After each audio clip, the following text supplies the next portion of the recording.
Со нас е човекот чии мелодии ги пееме од срце и уметникот чија музика пренесува емоции кај секого. По многобројните настапи и концерти што ги имаше на Балканот, Сергеј Четковиќ е повторно во Скопје, каде што со 2 концерта ја одбележува својата 25 годишна кариера. Сергеј, добро утро и добре дојдовте на македонската телевизија во емисијата Македонија наутро. Добро утро и боле вас. Добро утро и добре ве најдов. Скопје повторно ве дочека со преполни сали и огромен интерес од македонската публика. Какво е чувството кога настапувате пред македонската публика? Увijek se rado vraćam, evo pomenuli ste 25, ali već smo ušli u 26. godinu. Секогаш се радувам. Наполнивме 25, ама веќе влеговме во 26-та година, значи 26 полни години. Јас секогаш велам не се тоа мои 26 години, туку наши заеднички 26 години. Заедно работевме уште од првиот ден и секогаш се радувам кога доаѓам во Македонија, затоа што знам што ме очекува и како ќе бидам пречекан. Со сите мои концерти во Македонската филхармонија само покажуваме колку се сакаме и колку таа љубов трае. Што е она што толку силно ве поврзува со македонската публика? Па емоции у сваком смислу те речи. Емоција во секоја смисла на зборот. Од првиот ден, од првите песни кои ги објавив во првиот албум до ден денес, таа љубов и почит е двострана и иста и се зајакнува и надградува од година во година. Сметам дека Македонија има душа. Тука се најдовме еден на еден и добро се разбираме кога станува збор за емоции, за љубов и за музика. И кога велам она хорско пеење што се случи во Македонската филхармонија 2 вечери поред, само оди во прилог на тоа што старите го велат. Кога си во Македонија, ако не играш и не пееш, ништо не треба да правиш, затоа што тие секогаш тоа го прават подобро од тебе, така што секоја чест. Така да свака част. Изминативе 25, а сега веќе 26 години од вашата музичка кариера, имате песни кои секогаш будат емоции. Како успевате секогаш да допрете до срцата на луѓето? Знаеш како, ја се не трудим, ја радим свој дио посла, некако, Знаете како, јас не се трудам, јас си ја вршам својата работа.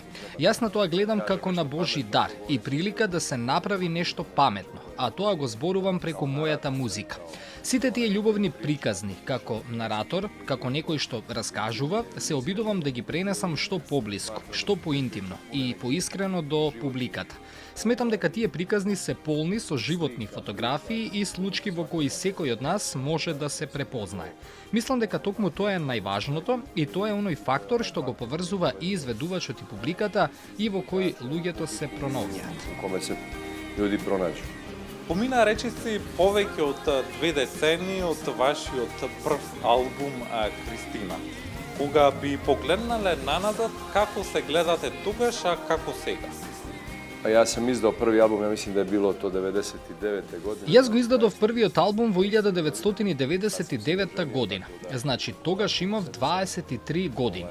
Тогаш се оженив. Бог ми ја подари Кристина, а јас имав среќа да ја најдам вистинската жена, вистинската личност покрај себе.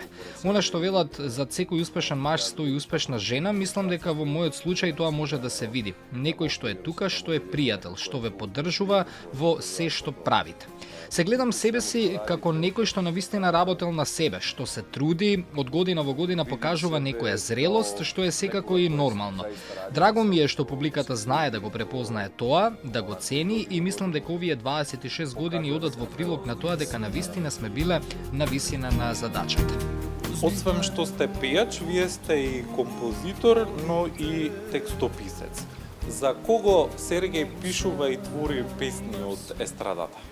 Па јас не сум баш нешто фабрички настроен, да седнам, да пишувам и сега да имам песна и да ја нудам на моите колеги. Јас пишувам кога ќе ми дојде, кога имам инспирација и она што не завршува кај мене, што не го препознавам како мое, иако сите мои песни се мои, се случуваат и некои убави соработки.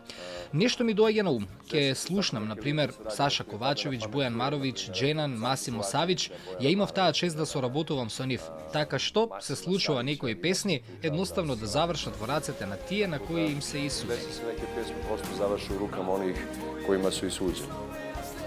Пред неколку години испеавте на наша песна со браќата Тавитјан, како дел од нивниот албум Македонското срце чука во 7 осмини. Каква беше соработката тогаш со браќата Тавитјан со оглед на тоа што песната помина многу добро кај публиката? Граде Лилија манастир. Имал сам толику трему. Имав голема трема кога ме повика Гаро. Пред се, голем поздрав за него. Тоа се феноменални момци, толку талентирани, толку добри луѓе и секогаш е убаво да се соработува со нив. Кога ме повика и ми рече, јас ја слушам оваа песна, ова е една од нашите најубави традиционални песни, би сакал ти да ја пееш. Јас му реков, добро, ама ова е 7 осмини, јас сето тоа го разбирам, но сепак е во 7 осмини. Како што велат, македонското срце на вистина чуга во 7 осмини. Ние од Црнагора сме повеќе во некој 4/4 ритам. Кога ми ја прати демо снимката, не знам кој е момчето што ја пееше, но реков, ова не можам да го отпеам подобро и навистина е така. Го дадов својот максимум, се потрудив и мислам дека создадовме убава приказна и драго ми е, како што реков и претходно, што сум на таа плейлиста каде што се собрани некои од најубавите македонски песни, каде што пеели и Оливер и Калиопи и не знам уште колкумина бевме таму и ми е навистина драго што моето име и презиме стои на таа листа. После соработката со браќата Тавитјан, со кого од македонската сцена би сакале да соработувате во иднина? Па чуем се, дружим се, сараѓуваме. Се слушам, се дружам, соработувам, имам убава соработка со Дарко Димитров и со Елена Ристевска, со Калиопи се гледаме, се дружиме на разни фестивали и низ Србија, низ Црнагора. Така што најавив дека во наредниот период, бидејќи помина една година од последниот албум Куфер, ќе работиме на тоа да го поврземе регионот со некои убави соработки. Ќе има убави дуети и овие денови токму размислуваме за тоа и правиме план. Генерално, се што може да се случува во наредниот период до Нова година и по Нова година. Така што ќе има убави соработки и се надевам дека публиката ќе биде задоволна од мојот избор. Сергеј, бидејќи чисто се во Македонија, ќе си дозволам да ве прашам кој е вашето омилено место и вашето омилено македонско јадење? За храну ме не пита, ја... Не ме прашувајте за храна. Тоа што велат сирење и домати од Македонија, јас сум благодарен. Но има толку убави места, по пат некогаш и до Грција или кога одам кај пријатели во Скопје, има локали што никогаш не се заобиколуваат, кога се оди на Света Гора со пријатели, има навистина многу добри и убави места. Сакам да бидам во центарот на градот и го сакам тој поглед на видеоблимот. Колку Сергеј во приватноста е различен од оној на сцената? Јако мало, можда сам... Многу малку. Може би сум малку посмирен на сцената. На сцената се чувам, не смеам да бидам пренагласен, да не претерувам, сепак публиката е тука, камерите се тука, па човек мора малку да внимава. Иако сум пријателски настроен и многу љубезен. Ако приватно сам многу луѓе. Што е следно за Сергеј Четковиќ по концертите во Скопје? Дали нови настапи, нова песна или пак можеби нов албум? Дуго сам планирao и размишљао о том предивном античком театру кој... Долго време планирав и размислував за тој прекрасен антички театар кој, како што реков, еден од најубавите во Европа, ако не и пошироко, и ми е драго што имам добри соработници, како што велат организаторите. Тука се Петар и Томи од Евентум, кои веднаш предложија тоа да биде античкиот театар. Реков, не прашувам ништо, прифаќам се, така што ќе се дружиме на 3 август и ќе направиме уште една магична вечер, токму затоа што Охрид е магичен самиот по себе.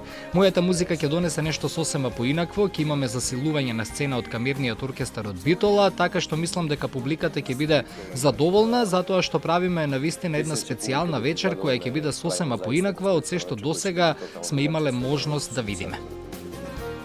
Сергеј, ви благодарам за одвоеното време и за гостувањето ова утро во Македонија на утро на македонската радиотелевизија. Хвала вама, хвала на гостопримството. Ви благодарам на гостопримството за прекрасната енергија и се гледаме на 3 август. 3 август.